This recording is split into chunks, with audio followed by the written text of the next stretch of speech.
que Deus ele tem para as nossas vidas. Louvo a Deus pela vida do irmão Pedro, os demais componentes desta equipe de evangelização. Louvo a Deus pela vida dos irmãos. Deus, ele ainda é um Deus que faz milagres, louvado seja Deus. E é por isso que nós estamos aqui nesta noite, porque todos nós somos milagres das mãos de Deus, louvado seja Deus. Queridos, sem perda de tempo, carta de Paulo aos Romanos, capítulo de número 3, versículo de número 9 a seguir. Nós vamos estar lendo alguns versículos. Carta de Paulo aos Romanos, capítulo de número 3, verso 9 em diante. Nos diz assim a palavra: pois que somos mais excelentes? De maneira nenhuma, pois já dantes demonstramos que tanto judeus como gregos, todos estão debaixo do pecado. Como está escrito, não há um justo, nenhum sequer. Não há ninguém que entenda, não há ninguém que busque a Deus. Todos se extraviaram e juntamente se fizeram inúteis. Não há quem faça o bem, não há um sequer. Romanos capítulo 1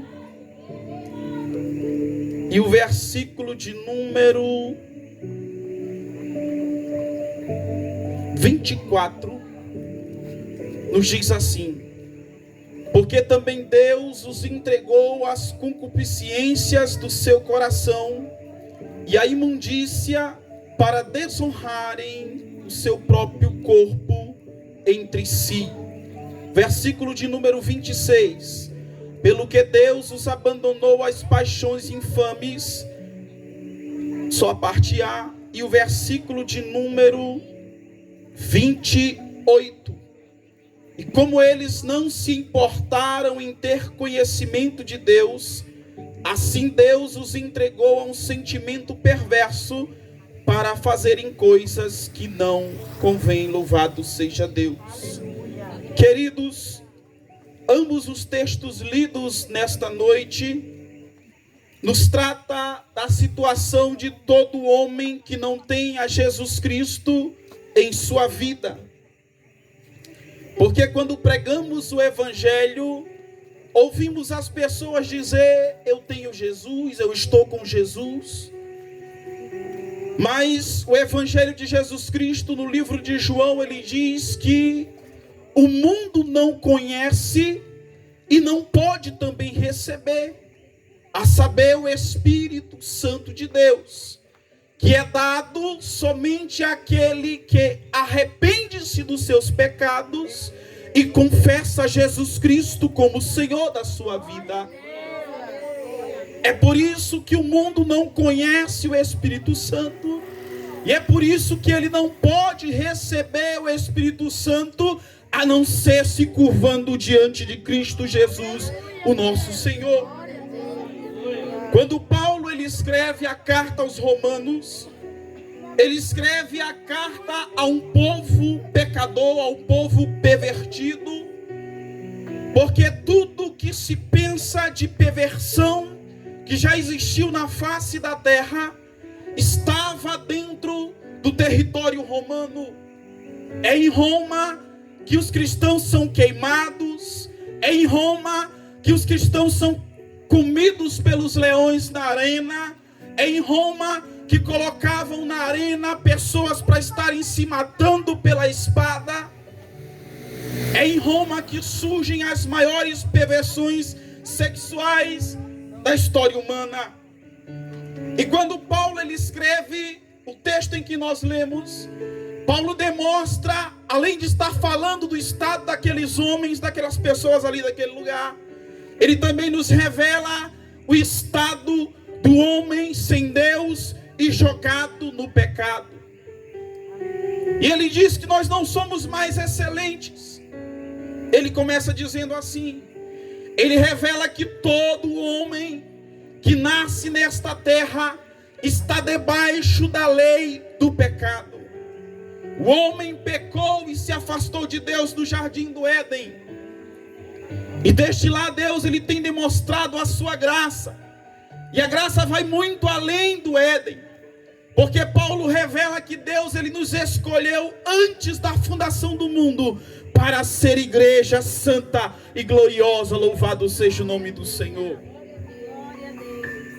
Paulo então revela que o estado de pecado humano também é uma entrega de Deus, que Deus faz do homem ao pecado.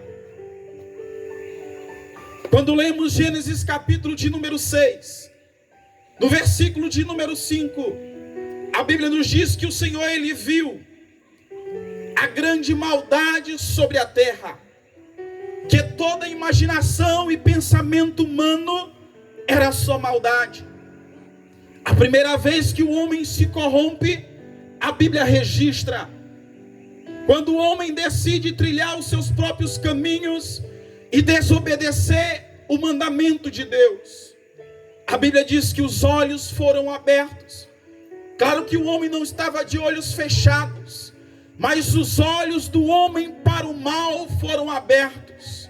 Agora o homem não conhecia somente a bondade, mas a maldade também passou a fazer parte da sua vida. Desde que o homem pecou, a primeira consequência foi a morte espiritual. A sua dimensão, a sua ligação vertical com Deus ficou comprometida. E o apóstolo Paulo no capítulo 3, ele nos revela que não havia um justo sequer, não havia quem entendesse o seu estado deplorável, não havia quem buscasse a Deus, não havia. Deus olha para a terra inteira e não encontra o único homem capaz de redimir o restante da humanidade. Por isso é que Jesus Cristo teve que vir a essa terra e derramar o seu sangue, porque a primeira coisa, humanamente falando, que foi contaminada no Éden, foi o sangue do homem.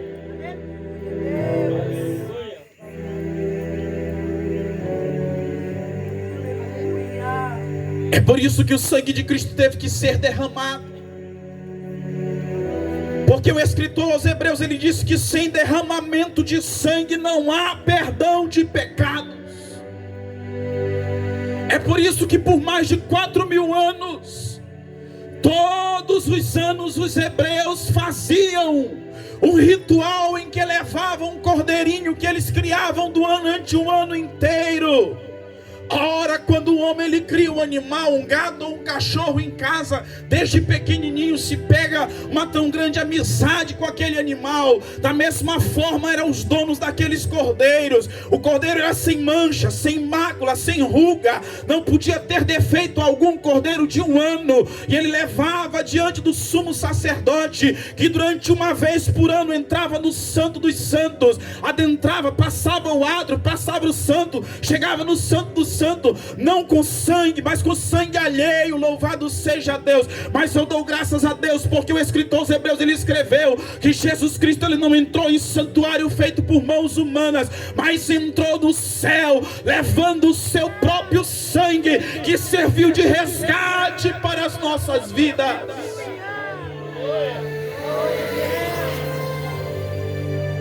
O homem pecou, e Deus por algum tempo deixa ele entregue ao pecado.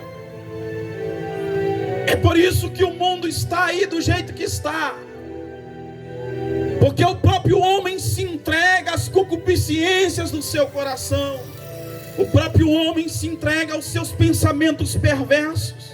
É por isso que mata, que rouba, que estupra. É por isso que faz tudo aquilo que não agrada a Deus, se embebeda, prostitui, adultera. É por isso que ele faz tudo isso. Na maioria das vezes ele nem entende a sua situação. Mas nesta noite Deus nos trouxe aqui para te dizer que ainda há esperança para a tua vida. Ainda que tu esteja em uma vida de pecado, para isso se manifestou o Filho de Deus, para desfazer as obras do diabo. O pecado contaminou o sangue humano e é passado de pai para filho. É por isso que Paulo, escrevendo aos Romanos, ele diz que todos pecaram e ficaram afastados da glória, da presença, da comunhão, da amizade e do amor de Deus. As pessoas usam desculpa dizendo: eu tenho Deus, mas não querem servir a Deus. As pessoas usam desculpa dizendo: eu não faço mal, eu não faço isso, mas você ainda está em pecado.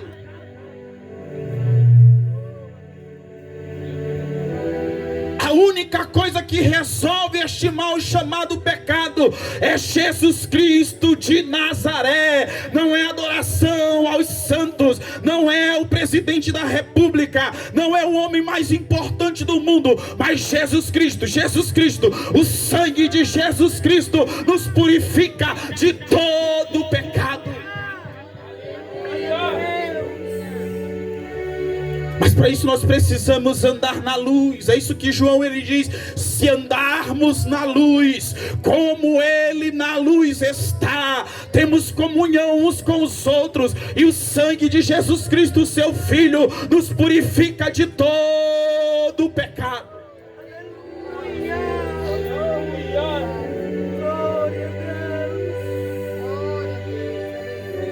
Não havia ninguém. Deus só pode dar perdão se derramar sangue. Deus só pode dar perdão se o inocente morrer no lugar do culpado. A isso a Bíblia chama de propiciação. A doutrina da propiciação é a troca que foi feita ali na cruz do Calvário. Quem deveria estar na cruz era eu, quem deveria estar na cruz éramos nós, mas Jesus Cristo, ele foi o nosso substituto. Éramos nós o cordeiro que deveria ser sacrificado, mas Jesus Cristo morreu fora da tenda. Louvado seja Deus em nosso lugar, para nos dar vida, para nos dar perdão, para nos dar a chance de sermos salvos. Não é João, não é Maria, não é Pedro, não são nenhum dos apóstolos, não é o Papa, não é o pastor, não é o padre que pode dar a salvação, mas é somente Jesus Cristo, Filho de Deus.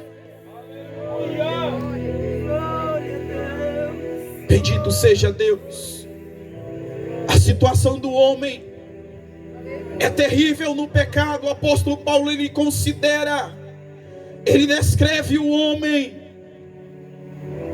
como um corpo morto, como um ser morto em seus delitos e pecados. Ora, quem está morto não se move, quem está morto não fala, quem está morto não pensa, quem está morto não anda. É por isso que muitos têm dificuldade em se chegar, em se ajoelhar, em receber a oração para salvação. Muitos têm dificuldade em confessar com a boca e crer no coração para a justiça. Se Jesus Cristo não ressuscitar, de maneira nenhuma ele será salvo.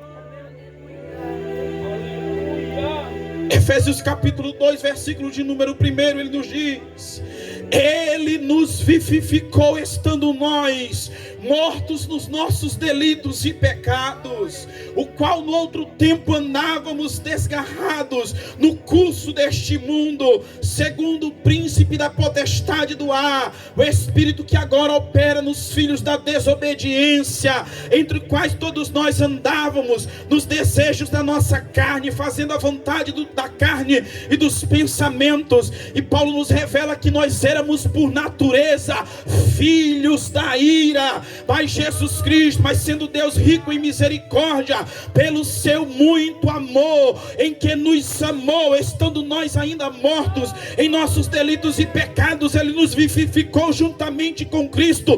Pela graça somos salvos, e nos ressuscitou juntamente com ele, e nos fez assentar nas regiões celestiais em Cristo Jesus. Sabe para quê, querido? Para demonstrar as riquezas da sua graça.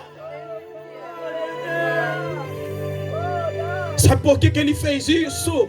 Para demonstrar que ele é bom e eterna a sua misericórdia. Foi por isso que ele fez tudo isso. Por causa do seu grande amor, como já foi lido aqui nesta noite. Ele amou o mundo de uma tal maneira que deu seu Filho unigênito, para que todo aquele que nele crê não pereça, mas tenha vida eterna. Porque Deus enviou o seu Filho ao mundo, não para que condenasse o mundo, mas a maior missão de Jesus Cristo foi para que o mundo fosse salvo por ele. Bendito seja Deus. Bendito seja Deus. Sabe por que não percebemos que estamos mortos quando estávamos mortos? Porque a morte espiritual, ela não é sentida.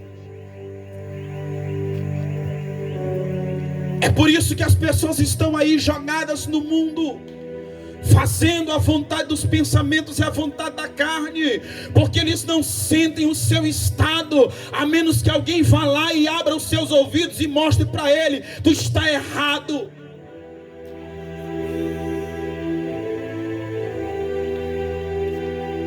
Mas por ele mesmo ele não consegue vir até Deus.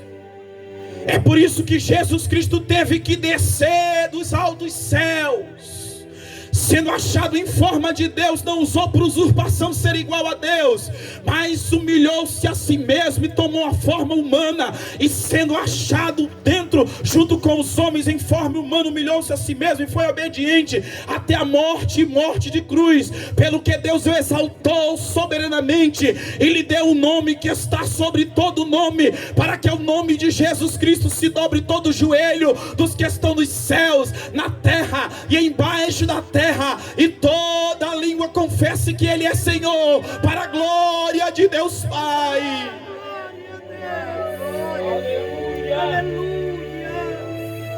É por isso que ele teve que vir, porque nós não íamos até ele.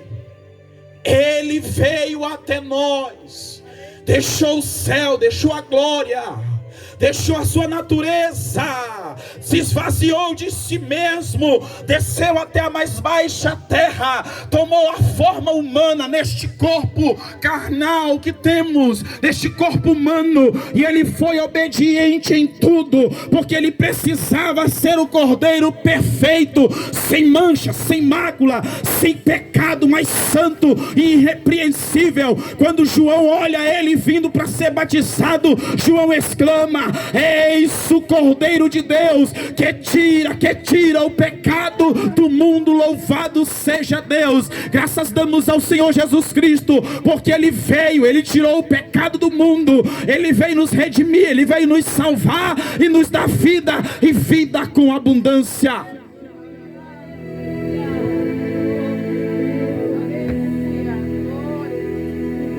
Mas se o homem não voltar ao seu Criador,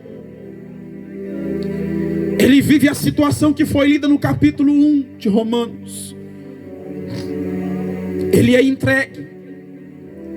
E a Bíblia revela, antes de Deus entregar, o próprio homem se entrega ao pecado. Mas há um limite para o pecado do homem.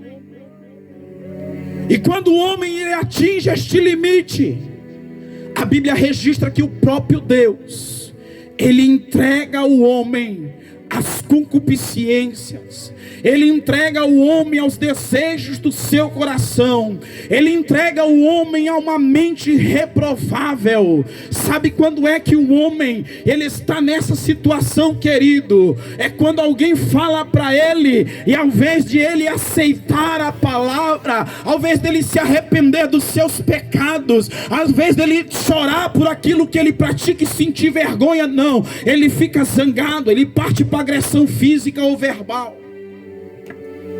Ele fala contra Deus, contra as coisas de Deus. Esse é o pior estado que um homem pode alcançar em sua situação de pecado. Quando você encontrar uma pessoa que você fala de Deus para ele e ele zomba, é porque ele está entregue ao pecado.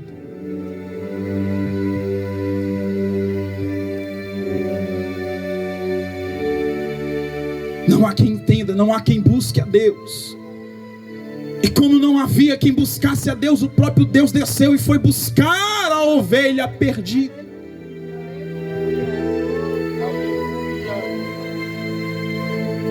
Os evangelistas, eles revelam a missão de Jesus Cristo. O próprio Jesus, ele disse que ele veio, o Filho do Homem veio buscar aquele que se havia perdido. O problema do homem é ele achar que não está perdido. O problema do homem é pensar que se ele morrer na situação de pecado, tem salvação para ele.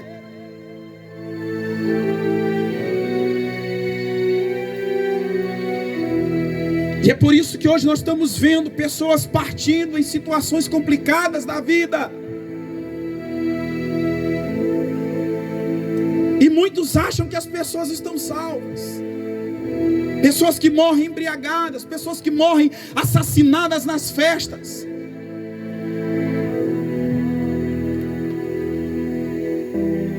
Isso está ficando tão ruim que até o meio evangélico começa a escrever frases: Deus te leve em paz, Deus te dê a paz. Como?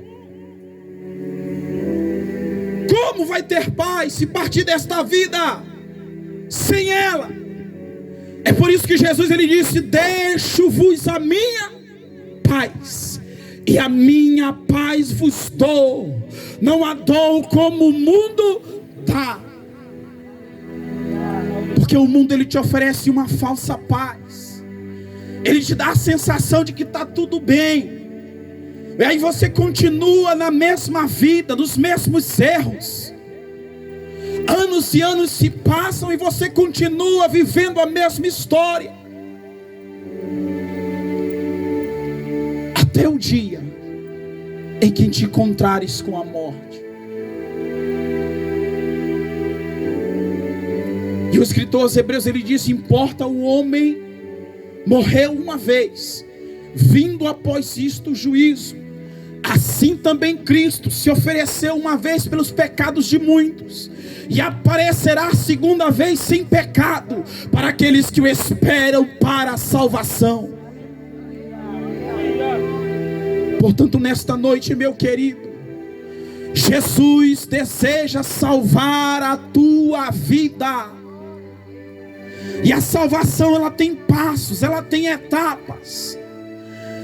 A salvação, ela tem etapas. Ela começa com ouvir a palavra de Deus. É por isso que o apóstolo Paulo, ele diz: como ouvirão se não há quem pregue? E como pregarão se não forem enviados? E ele revela o segredo: o crer, o acreditar, vem pelo ouvir, e ouvir a palavra de Deus. O primeiro passo para a salvação é ouvir a palavra de Deus, e você está ouvindo nesta noite. O segundo passo para a salvação é, após ouvir, você crê com o coração para a justiça. E quando você crê, aquilo que você ouviu penetra a sua alma, e você conhece, os seus olhos se abrem, os seus ouvidos se abrem, e você entende a situação, o estado da tua alma. Você chora, você sente tristeza, você se arrepende daquilo que você fez. E aí acontece o outro passo: você abre a boca e confessa que Jesus Cristo é o Senhor da tua vida. Depois que você confessa, você é justificado. E o que é ser justificado? Justificado é ser inocentado. Nós somos culpados pelos nossos erros, são nossas escolhas. Muitas vezes o pecado é a nossa escolha. Nós escolhemos fazer as coisas que desagradam a Deus. Quando o homem comete um crime e ele passa por um julgamento, por um júri popular, se ele conseguir um bom advogado, aquele advogado consegue provar que aquele homem é inocente, mesmo ele sendo culpado pecado. Bendito seja Deus. O evangelista João, ele disse: filhinhos, não pequeis, mas se pecar, lembra-te que temos um advogado perto de Deus, Jesus Cristo o justo. Ele é a propiciação pelos nossos pecados. A justificação acontece da seguinte forma: toda vez que nós nos colocamos diante de Deus, Deus já não olha nós mesmos, Ele tem que olhar Jesus Cristo dentro do nosso coração e do nosso espírito. E quando Ele encontra Jesus Cristo dentro de nós, quando Ele olha para nossa alma e percebe o nosso espírito e percebe que Jesus Cristo está habitando em nós, aí os nossos pecados são perdoados e nós somos inocentados dos nossos erros. Mas somente a justificação não garante a salvação. É preciso sermos santificados. E essa é uma etapa que funciona da seguinte forma: Deus te ajuda, mas você tem que se esforçar.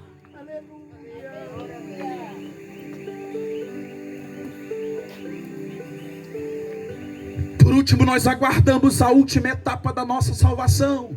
Depois que você passa, que você creu, que confessou, que está se santificando, foi justificado, nós aguardamos a nossa glorificação, a glorificação do nosso corpo, no dia em que Jesus Cristo rasgar esse céu, com voz de arcanjo, com alarido, com trombeta de Deus. Nos diz a palavra que aqueles que morreram antes de nós, crendo, salvos, ressuscitarão primeiro, depois nós, o que estivermos vivos, seremos transformados e arrebatados, arrancados desta terra. Louvado seja Deus. É nesse dia que se cumpre o último estágio da salvação de todo cristão, a glorificação do corpo. Não haverá mais morte, nem dor, nem doença, nem cansaço, e nossa carne, o nosso sangue não estará mais inclinado ao pecado, mas seremos